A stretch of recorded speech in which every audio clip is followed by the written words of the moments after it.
Goeiedag, good day, fellow South Africans and citizens of the world. And if you wanted any proof, further proof, that Cyril Ramaphosa is like Adolf Hitler, go no further than the letter that he sent out today. Now remember, this is a guy who said just a year ago to President Trump, there are no white farm murders in South Africa. This is a guy who has refused to put farm murders as a priority issue in South Africa. This is a guy who wrote the 1993 ANC document talking about bringing the frogs to the boil. The frogs being the minority white population.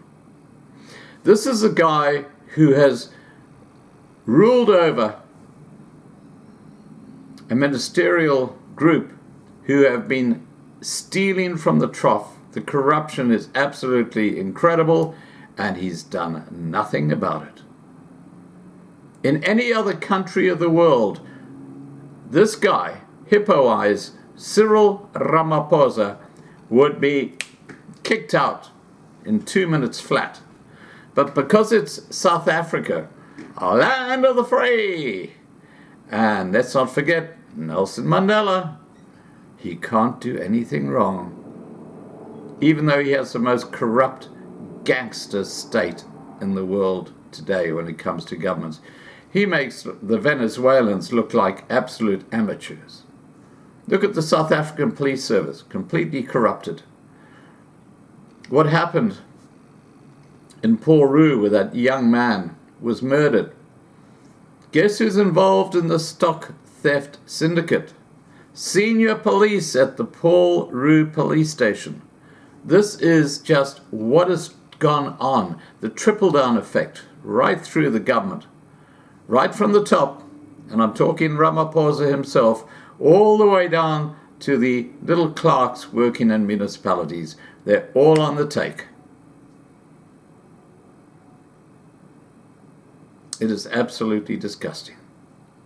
And of course, the black privilege class are those guys who are well connected with the ANC politicians, the families, it's all this patriarchal whatever, it's all BS what's going on in South Africa.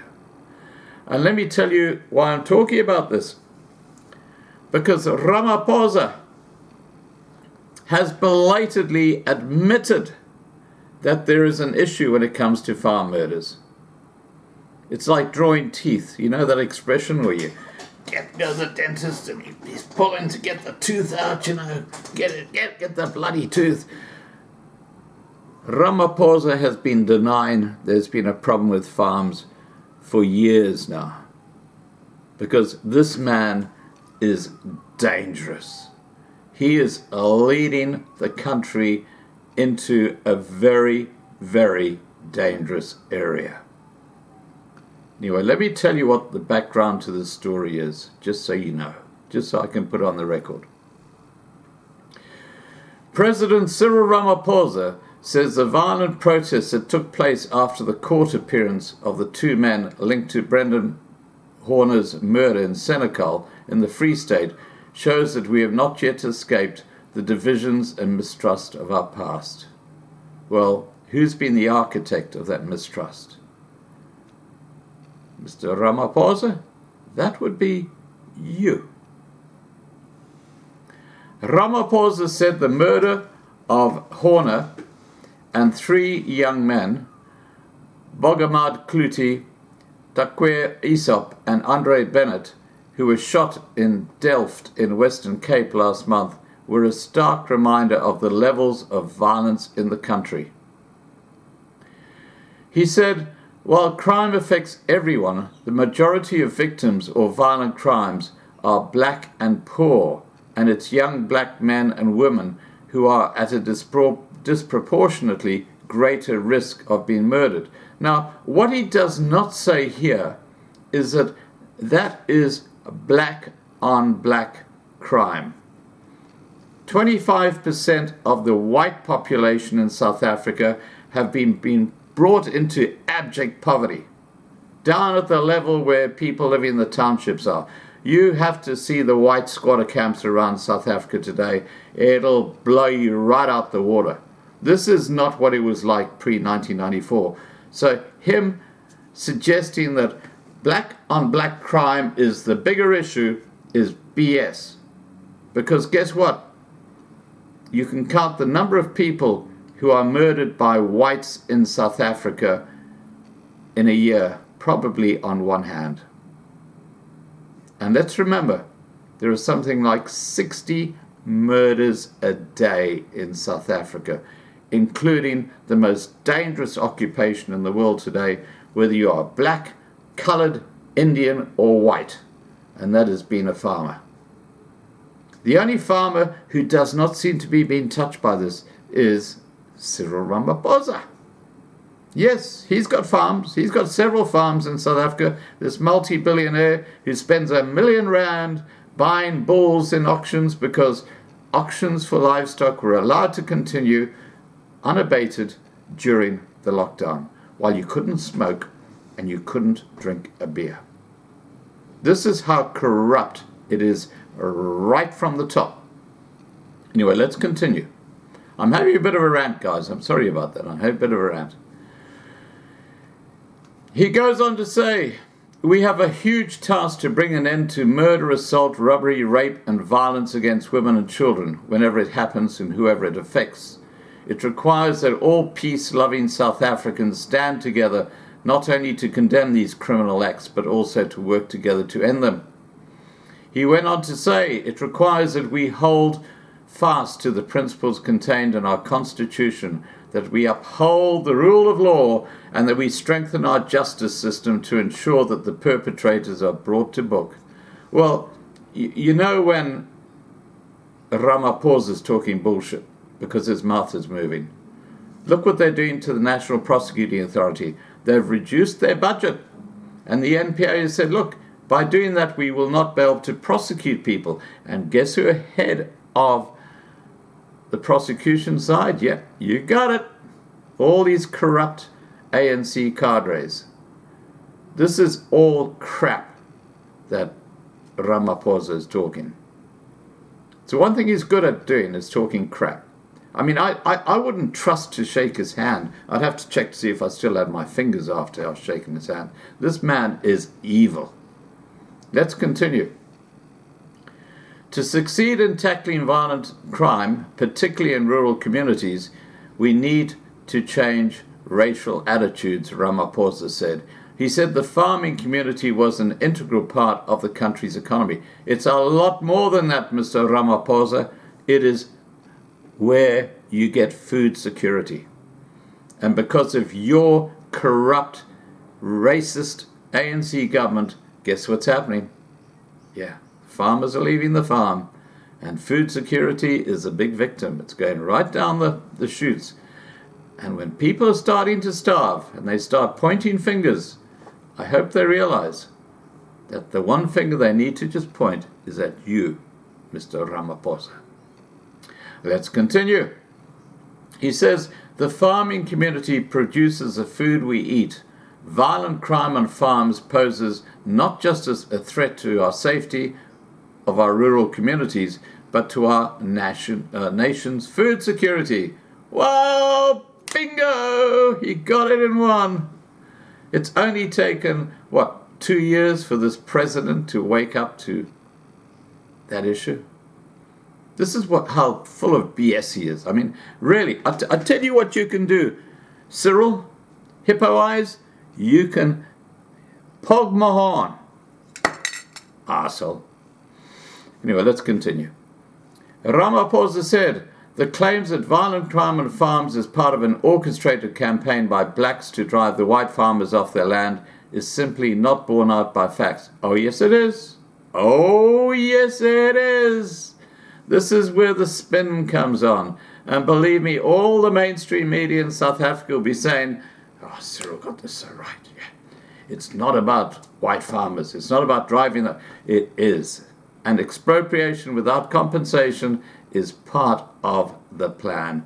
This is how corrupt, how disgusting this ANC government is. Ramaphosa denounced irresponsible claims by some lobby groups saying the killings of farms are not ethnic cleansing. Well, seeing that the thugs are trained by the ANC MK groups and by the EFF and their whole modus operandi, once they've got the intelligence from people inside that particular farm community, that particular farm community, they go in and they do what they do. No, Ramaphosa. It's got nothing to do with the ANC. It's got nothing to do with the EFF. It's got nothing to do with the gangster state. You are a piece of crap. You already had a pog my horn, so I'm not going to do that again. Let's continue.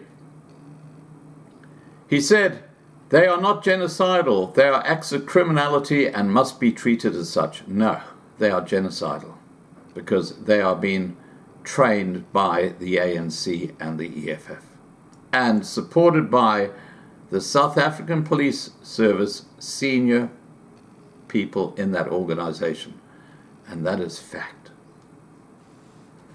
He said the success of a rural safety strategy rested on greater coordination and better communication between the South African Police Service, business, farming organizations, and communities. Well, guess what one of the first things that this ANC government did, as per his 1993 memo, remember, I talked about it earlier, he said, we must first take the power away from the farmers. Because he saw the farmers, the Boers, as a great threat to his communist plans. And now what's happening is you've got this volcano brewing, where you've got these evil communists fighting against a very Christian religious Boer group. This is biblical. This is really biblical, what we're talking about right now. You got the evil ANC government, and you got a very Christian Boer folk living on the farms in South Africa saying, no, this doesn't compute. This doesn't work with our culture. We are over. Gat vol with this ANC government. Anyway, Hippo Eyes went on to say, one murder is a murder too many. We stand in solidarity with all victims of crime, regardless of whether they live in cities or on farms, whether they are farmers or farm workers. We must remain vigilant and work with the police to keep our communities safe. We must not harbour criminals amongst us. In far too many instances, perpetrators are known to communities and are sheltered by them. And he concludes by saying, we must not be blinded by our own prejudices of the suffering and pain of others. It should not matter to us if the victim of violent crime is black or white. Now, I just want to raise one final point to this BS that Ramaphosa says in his letter to the nation. And that is that the Syndicate, who were directly involved in the murder of that young white farmer about 10 days ago in Paul Roux area, were actually under the wing of senior police officers at the South African Police Service at Paul Roux. And farmers in the district had given the evidence to not only the police, but to the Hawks nearly a year ago, saying, hey guys, there's their vehicle registrations. These are the guys in the police service who are involved in this. Here are the other guys who are involved in this. And you know what they did? They looked the other way. And Bekisele himself was forced to admit just yesterday that one of those two who are facing court right now, and why the farming population is so outraged in South Africa, one of those two has had 16 charges against him for stock theft and aggravated issues. And he's still roaming free. And even Bekisele, the Shladi Motsoeneng of South African politics, had to admit that that was unacceptable. Well, guess what? That is why South Africa is a complete basket case. Please remember to subscribe to be kept informed. Ring the bell for the updates. Please like this video. Please share this video. And above all, please stay safe. And don't forget, on the 16th of October, we're going to be covering live what is going on the ground during the hearing of these two disgusting excuses of human beings.